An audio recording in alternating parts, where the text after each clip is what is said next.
दिल्लीदेखि साथीलाई घुम्न बोलाएको नेपाल आफ्नो घर ठाउँ आफ्नो देश देखाउँला भनेर। अनि यहाँ औडा गर्मी भए भएर चाहिँ छतमा यसरी झुल ओढेर सुतिरहेको थियौँ। अनि साथीले सोध्यो क्या, ओइ तिमीहरूले बत्तीको बिल तिर्छौ कि फ्रीमा आयो बत्ती रे? यस्तो चाहिँ हाम्रो नेपालको हालत। यस्तो क्वेसन आयो मलाई।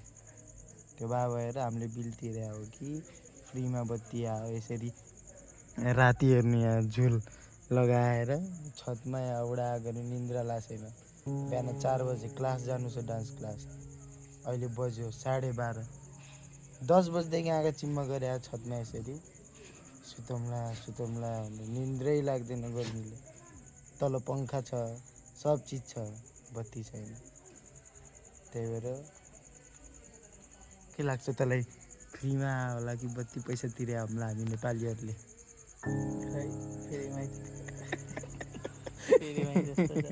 फ्रीमै जस्तो छ भन्छ।